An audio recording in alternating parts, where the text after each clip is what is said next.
Alors, on se retrouve devant le PE vert. Vous savez, le chargeur contrôleur MPPT qui est capable de tenir en théorie jusqu'à 200 volts d'entrée panneau.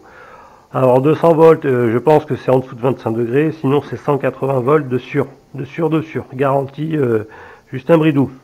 Alors, au niveau, je vous ai démonté le capot, donc vous retrouvez un fusible, je pense qu'il doit être calibré autour de, ici comme ça, 60 ampères, dans ces eaux-là.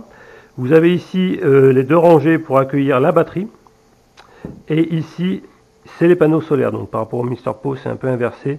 Alors, les borniers ici, que vous voyez avec les coupes de serrage, les vis de serrage, sont des borniers qui acceptent jusqu'à du 16 carré.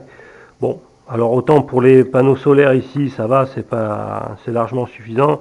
Peut-être sur la batterie, on aurait préféré des borniers qui acceptent du 25 carré, voire du 50, ça aurait été pas mal. Bon, et puis vous voyez ici les câbles vont être logés dans ces canyons là, enfin dans ces demi-cylindres, et puis complètement bloqués ici, donc pour éviter un arrachement. Donc ça c'est pas mal, c'est propre, ça sera fermé.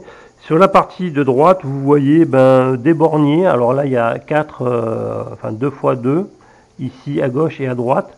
Et également en dessous, l'équivalent, le pendant en Ethernet. Donc ça, c'est pour brancher, par exemple, de la com. Et donc, ça sur du mode bus.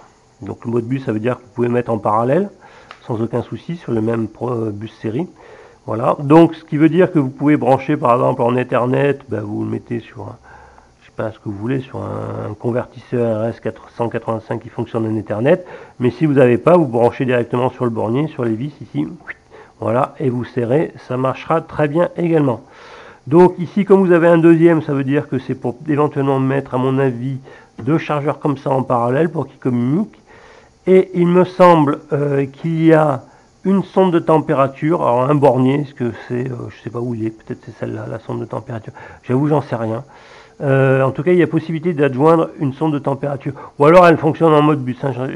J'ai pas trop lu la doc, excusez-moi si je dis une bêtise. En tout cas, ce que je sais, c'est qu'il y a possibilité d'adjoindre une sonde de température. Sous quel protocole? Ça doit être du NTC en 2 fils. Voilà, donc... et puis là également, vous avez un serre-câble pour éviter tout arrachement. Bon, le bestiau est lourd, hein. Il fait 4,5 kg, donc c'est à peu près 10 fois plus lourd que le PoMR. Et le radiateur est est très gros, en fait il faut qu'il soit capable de dissiper jusqu'à 3600 watts, quoi. Donc c'est pas mal. Vous avez la petite vis ici pour mettre votre terre, donc ça c'est bien. Et puis écoutez, ça mériterait un test, hein, parce que bon, ils annoncent des super perfs, un PPT capable de traquer au point jusqu'à 99 et des brouettes, hein, et puis la conversion des CDC à plus de 98, 98,6. Bon, ça doit être pas mal, hein, donc évidemment ça ce sont des chiffres, des spécifications chinoises, il faudrait vérifier ça en pratique. Je pense que je vous ferai un test, un retour, je ne sais pas quand, de ce chargeur. Voilà, et surtout, est-ce qu'il accepte bien les 180 volts minimum? N'oubliez pas que en panneau, j'ai 171, 172, et quand il va faire beau après la pluie, je pense qu'en hiver, je dois être pas loin des 180. Donc voilà, je vais flirter avec la limite de la tension open circuit de ce chargeur. Allez, à bientôt!